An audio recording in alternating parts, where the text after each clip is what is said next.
Surely thou hast spoken in mine hearing, and I have heard the voice of thy words, saying, I am clean without transgression, I am innocent, neither is there iniquity in me. Behold, he findeth occasions against me, he counteth me for his enemy, he putteth my feet in the stocks, he marketh all my paths. Behold, in this thou art not just. I will answer thee, that God is greater than man. Why dost thou strive against him? For he giveth not account of any of his matters. For God speaketh once, yea, twice, yet man perceiveth it not. In a dream, in a vision of the night, when deep sleep falleth upon men, in slumberings upon the bed, then he openeth the ears of men, and sealeth their instruction, that he may withdraw man from his purpose, and hide pride from man. He keepeth back his soul from the pit, and his life from perishing by the sword. He is chastened also with pain upon his bed, and the multitude of his bones with strong pain, so that his life abhorreth bread, and his soul dainty meat. His flesh is consumed away, that it cannot be seen, and his bones that were not seen stick out. Yea, his soul draweth near unto the grave, and his life to the destroyers. If there be a messenger with him, an interpreter, one among 1,000, to show unto man his uprightness, then he is gracious unto him, and saith, Deliver him from going down to the pit. I have found a ransom. His flesh shall be fresher than a child's. He shall return to the days of his youth. He shall pray unto God, and he will be favorable unto him. And he shall see his face with joy, for he will render unto man his righteousness. He looketh upon men. And if any say, I have sinned, and perverted that which was right, and it profited me not, he will deliver his soul from going into the pit, and his life shall see the light. Lo, all these things worketh God oftentimes with man, to bring back his soul from the pit, to be enlightened with the light of the living. Mark well, O Job, hearken unto me. Hold thy peace, and I will speak. If thou hast anything to say, answer me. Speak, for I desire to justify thee. If not, hearken unto me. Hold thy peace, and I shall teach thee wisdom. Chapter 34. Furthermore, Elihu answered and said, Hear my words, O ye wise men, and give ear unto me, ye that have knowledge. For the ear trieth words as the mouth tasteth meat. Let us choose to us judgment. Let us know among ourselves what is good. For Job hath said, I am righteous, and God hath taken away my judgment. Should I lie against my right? My wound is incurable without transgression. What man is like Job, who drinketh up scorning like water, which goeth in company with the workers of iniquity, and walketh with wicked men? For he hath said, It profiteth a man nothing that he should delight himself with God. Therefore hearken unto me, ye men of understanding. Far be it from God that he should do wickedness, and from the Almighty that he should commit iniquity. For the work of a man shall he render unto him, and cause every man to find according to his ways. Yea, surely God will not do wickedly, neither will the Almighty pervert judgment. Who hath given him a charge over the earth, or who hath disposed the whole world? If he set his heart upon man, if he gather unto himself his spirit and his breath, all flesh shall perish together, and man shall turn again unto dust. If now thou hast understanding, hear this, hearken to the voice of my words. Shall even he that hateth right govern? And wilt thou condemn him that is most just? Is it fit to say to a king, Thou art wicked, and to princes, Ye are ungodly? How much less to him that accepteth not the persons of princes, nor regardeth the rich more than the poor, for they all are the work of his hands. In a moment shall they die, and the people shall be troubled at midnight and pass away, and the mighty shall be taken away without hand. For his eyes are upon the ways of man, and he seeth all his goings. There is no darkness, nor shadow of death, where the workers of iniquity may hide themselves. For he will not lay upon man more than right, that he should enter into judgment with God. He shall break in pieces mighty men without number, and set others in their stead. Therefore he knoweth their works, and he overturneth them in the night, so that they are destroyed. He striketh them as wicked men in the open sight of others, because they turned back from him, and would not consider any of his ways, so that they cause the cry of the poor to come unto him, and he heareth the cry of the afflicted. When he giveth quietness, who then can make trouble? And when he hideth his face, who then can behold him, whether it be done against a nation or against a man only? that the hypocrite reign not, lest the people be ensnared. Surely it is meet to be said unto God, I have borne chastisement, I will not offend any more. That which I see not, teach thou me. If I have done iniquity, I will do no more. Should it be according to thy mind? He will recompense it, whether thou refuse or whether thou choose, and not I. Therefore speak what thou knowest. Let men of understanding tell me, and let a wise man hearken unto me. Job hath spoken without knowledge, and his words were without wisdom. My desire is that Job may be tried unto the end, because of his answers for wicked men. For he addeth rebellion unto his sin. He clappeth his hands among us, and multiplieth his words against God. Chapter 35. Elihu spake moreover and said, Thinkest thou this to be right, that thou saidst, My righteousness is more than God's? For thou saidst, What advantage will it be unto thee? And what profit shall I have if I be cleansed from my sin? I will answer thee, and thy companions with thee. Look unto the heavens, and see, and behold the clouds, which are higher than thou. If thou sinnest, what doest thou against him? Or if thy transgressions be multiplied, what doest thou unto him? If thou be righteous, what givest thou him? Or what receiveth he of thine hand? Thy wickedness may hurt a man as thou art, and thy righteousness may profit the Son of Man. By reason of the multitude of oppressions, they make the oppressed to cry. They cry out by reason of the arm of the mighty. But none saith, Where is God my Maker, who giveth songs in the night, who teacheth us more than the beasts of the earth, and maketh us wiser than the fowls of heaven? There they cry, but none giveth answer, because of the pride of evil men. Surely God will not hear vanity, neither will the Almighty regard it. Although thou sayest, Thou shalt not see him, yet judgment is before him. Therefore trust thou in him. But now, because it is not so, he hath visited in his anger. Yet he knoweth it not in great extremity. Therefore doth Job open his mouth in vain, he multiplieth words without knowledge. Chapter 36. Elihu also proceeded and said, Suffer me a little, and I will show thee that I have yet to speak on God's behalf. I will fetch my knowledge from afar, and will ascribe righteousness to my Maker. For truly my words shall not be false. He that is perfect in knowledge is with thee. Behold, God is mighty, and despiseth not any. He is mighty in strength and wisdom. He preserveth not the life of the wicked, but giveth right to the poor. He withdraweth not his eyes from the righteous, but with kings are they on the throne. Yea, he doth establish them forever, and they are exalted. And if they be bound in fetters, and be holden in cords of affliction, then he showeth them their work, and their transgressions that they have exceeded. He openeth also their ear to discipline, and commandeth that they return from iniquity. If they obey and serve him, they shall spend their days in prosperity, and their years in pleasures. But if they obey not, they shall perish by the sword, and they shall die without knowledge. But the hypocrites in heart heap up wrath. They cry not when he bindeth them. They die in youth, and their life is among the unclean. He delivereth the poor in his affliction, and openeth their ears in oppression.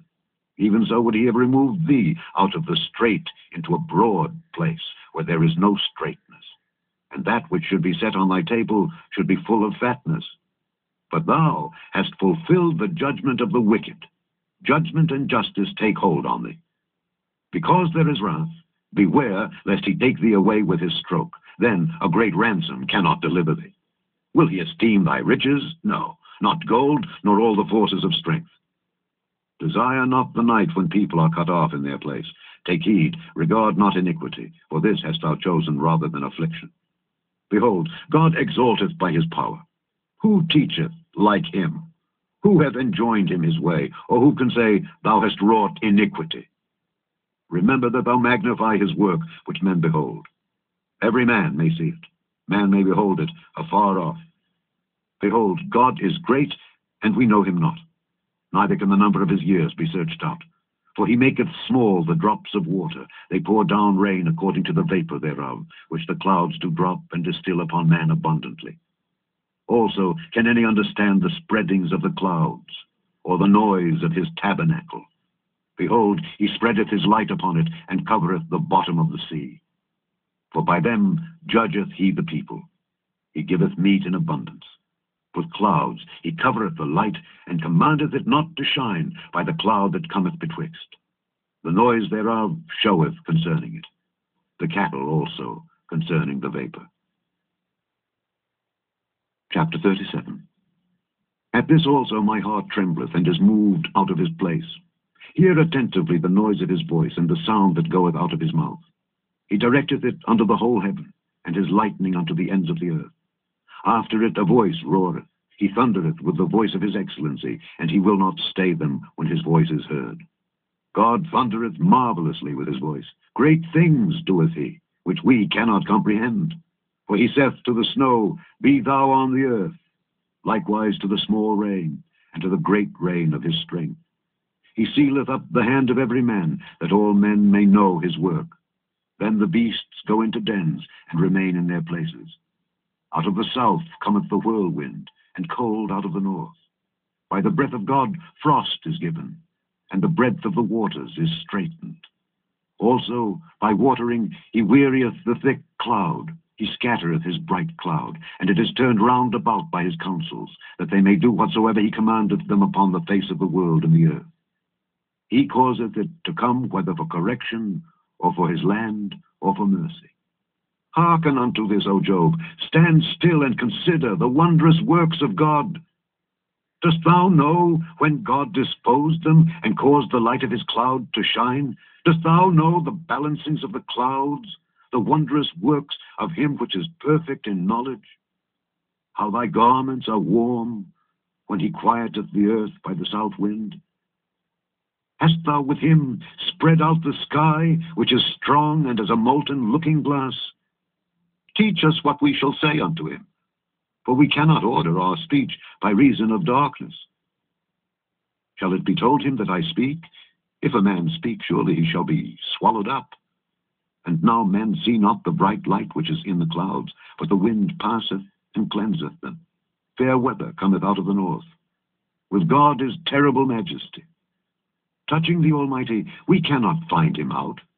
He is excellent in power and in judgment and in plenty of justice. He will not afflict. Men do therefore fear him. He respecteth not any that are wise of heart. Chapter 38. Then the Lord answered Job out of the whirlwind, and said, Who is this that darkeneth counsel by words without knowledge?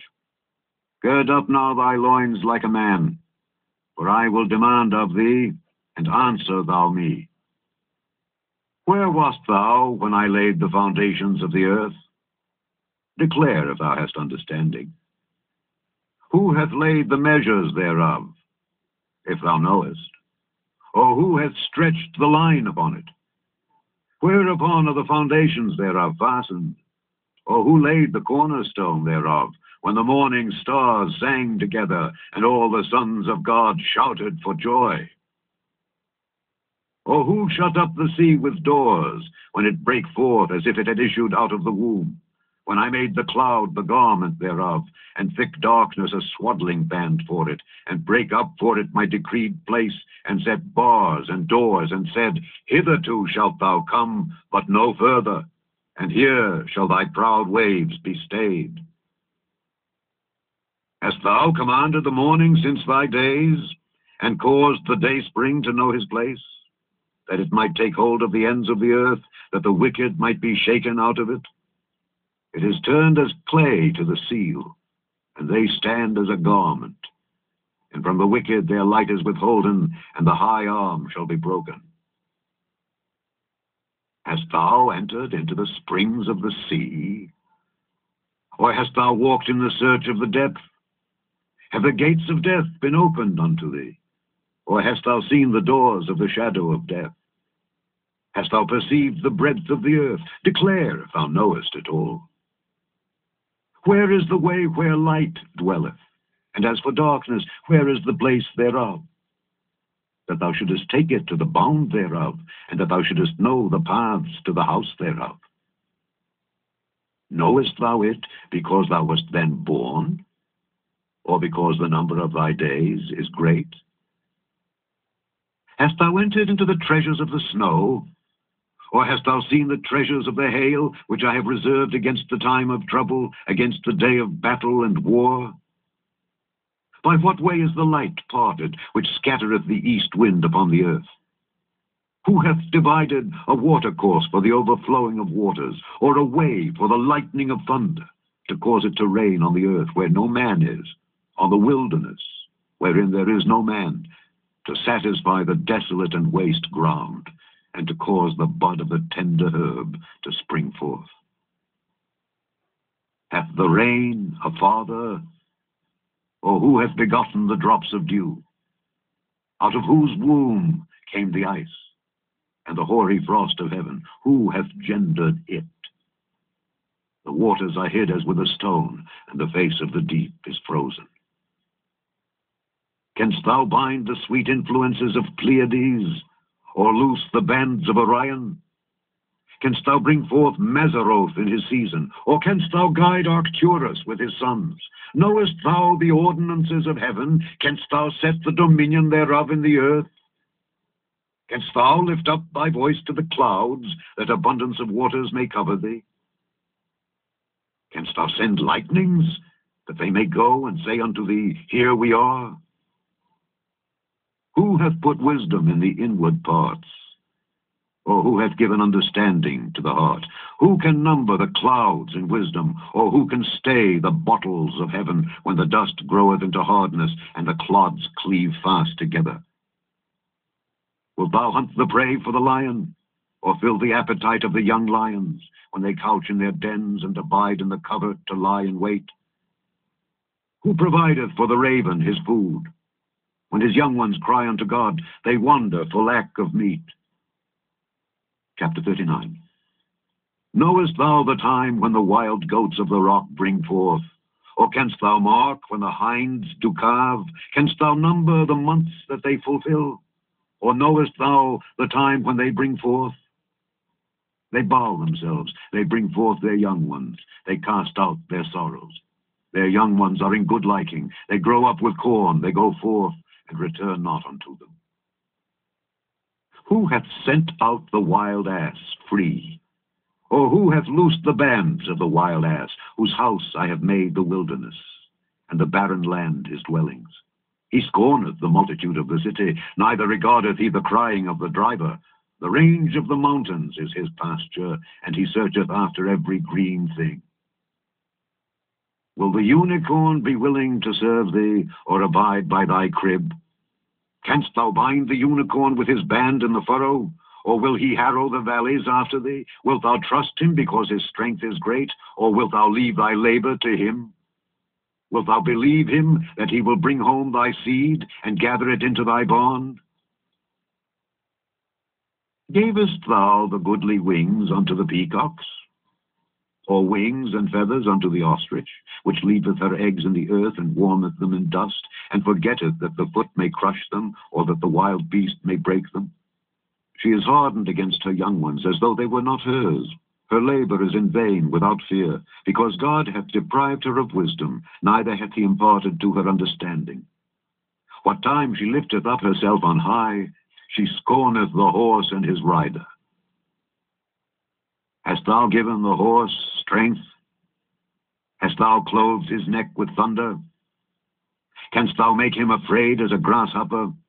The glory of his nostrils is terrible. He poureth in the valley, and rejoiceth in his strength. He goeth on to meet the armed men. He mocketh at fear, and is not affrighted, neither turneth he back from the sword. The quiver rattleth against him, the glittering spear and the shield.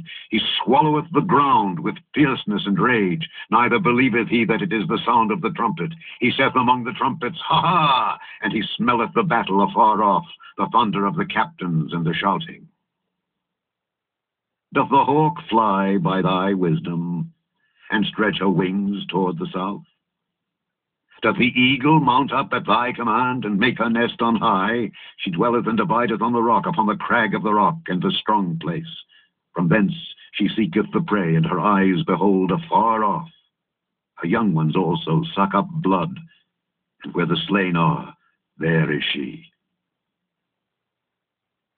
Chapter 40. Moreover, the Lord answered Job and said, Shall he that contendeth with the Almighty instruct him? He that reproveth God, let him answer it. Then Job answered the Lord and said, Behold, I am vile. What shall I answer thee? I will lay mine hand upon my mouth. Once have I spoken, but I will not answer. Yea, twice, but I will proceed no further. Then answered the Lord unto Job out of the whirlwind, and said, Gird up thy loins now like a man. I will demand of thee, and declare thou unto me. Wilt thou also disannul my judgment? Wilt thou condemn me, that thou mayest be righteous? Hast thou an arm like God? Or canst thou thunder with a voice like him? Deck thyself now with majesty and excellency, and array thyself with glory and beauty. Cast abroad the rage of thy wrath, and behold every one that is proud, and abase him. Look on every one that is proud, and bring him low, and tread down the wicked in their place. Hide them in the dust together, and bind their faces in secret. Then will I also confess unto thee, that thine own right hand can save thee. Behold now Behemoth, which I made with thee. He eateth grass as an ox. Lo now, his strength is in his loins, and his force is in the navel of his belly. He moveth his tail like a cedar. The sinews of his stones are wrapped together. His bones are as strong pieces of brass. His bones are like bars of iron. He is the chief of the ways of God. He that made him can make his sword to approach unto him. Surely the mountains bring him forth food, where all the beasts of the field play. He lieth under the shady trees, in the covert of the reed and fens. The shady trees cover him with their shadow. The willows of the brook compass him about. Behold, he drinketh up a river, and hasteth not. He trusteth that he can draw up Jordan into his mouth. He taketh it with his eyes. His nose pierceth through snares. Chapter 41. Canst thou draw out Leviathan with an hook, or his tongue with a cord which thou lettest down? Canst thou put an hook into his nose, or bore his jaw through with a thorn? Will he make many supplications unto thee? Will he speak soft words unto thee? Will he make a covenant with thee? Wilt thou take him for a servant forever? Wilt thou play with him as with a bird? Or wilt thou bind him for thy maidens? Shall the companions make a banquet at him? Shall they part him among the merchants? Canst thou fill his skin with barbed irons, or his head with fish spears? Lay thine hand upon him. Remember the battle. Do no more. Behold, the hope of him is in vain. Shall not one be cast down even at the sight of him? None is so fierce that dare stir him up. Who then is able to stand before me? Who hath prevented me that I should repay him? Whatsoever is under the whole heaven is mine. I will not conceal his parts, nor his power, nor his comely proportion. Who can discover the face of his garment, or who can come to him with his double bridle? Who can open the doors of his face? His teeth are terrible round about. His scales are his pride, shut up together as with a close seal. One is so near to another that no air can come between them. They are joined one to another. They stick together that they cannot be sundered. By his neesings a light doth shine, and his eyes are like the eyelids of the morning. Out of his mouth go burning lamps, and sparks of fire leap out. Out of his nostrils goeth smoke, as out of a seething pot or cauldron. His breath kindleth coals, and a flame goeth out of his mouth. In his neck remaineth strength, and sorrow is turned into joy before him. The flakes of his flesh are joined together. They are firm in themselves. They cannot be moved. His heart is as firm as a stone, yea, as hard as a piece of the nether millstone. When he raiseth up himself, the mighty are afraid. By reason of breakings they purify themselves. The sword of him that layeth at him cannot hold, the spear, the dart, nor the habergeon. He esteemeth iron as straw, and brass as rotten wood. The arrow cannot make him flee. Sling stones are turned with him into stubble. Darts are counted as stubble. He laugheth at the shaking of a spear. Sharp stones are under him. He spreadeth sharp-pointed things upon the mire. He maketh the deep to boil like a pot. He maketh the sea like a pot of ointment. He maketh a path to shine after him. One would think the deep to be hoary. Upon earth there is not his like, who is made without fear. He beholdeth all high things. He is a king over all the children of pride. Chapter 42. Then Job answered the Lord and said, I know that thou canst do everything, and that no thought can be withholden from thee. Who is he that hideth counsel without knowledge? Therefore have I uttered that I understood not, things too wonderful for me, which I knew not. Hear, I beseech thee, and I will speak. I will demand of thee, and declare thou unto me. I have heard of thee by the hearing of the ear, but now mine eye seeth thee. Wherefore I abhor myself, and repent in dust and ashes. And it was so, that after the Lord had spoken these words unto Job, the Lord said to Eliphaz the Temanite, My wrath is kindled against thee and against thy 2 friends, for ye have not spoken of me the thing that is right, as my servant Job hath. Therefore take unto you now 7 bullocks and 7 rams, and go to my servant Job, and offer up for yourselves a burnt offering. And my servant Job shall pray for you. For him will I accept. Lest I deal with you after your folly, in that ye have not spoken of me the thing which is right, like my servant Job. So Eliphaz the Temanite and Bildad the Shuhite, and Zophar the Naamathite, went and did according as the Lord commanded them. The Lord also accepted Job. And the Lord turned the captivity of Job when he prayed for his friends. Also the Lord gave Job twice as much as he had before. Then came there unto him all his brethren and all his sisters, and all they that had been of his acquaintance before, and did eat bread with him in his house. And they bemoaned him, and comforted him over all the evil that the Lord had brought upon him. Every man also gave him a piece of money, and every one an earring of gold. So the Lord blessed the latter end of Job more than his beginning. For he had 14,000 sheep, and 6,000 camels, and 1,000 yoke of oxen, and 1,000 she-asses. He had also 7 sons and 3 daughters. And he called the name of the first Jemimah, and the name of the second Keziah, and the name of the third Keren-Happuch. And in all the land were no women found so fair as the daughters of Job. And their father gave them inheritance among their brethren. After this lived Job 140 years, and saw his sons and his sons' sons, even 4 generations. So Job died, being old and full of days.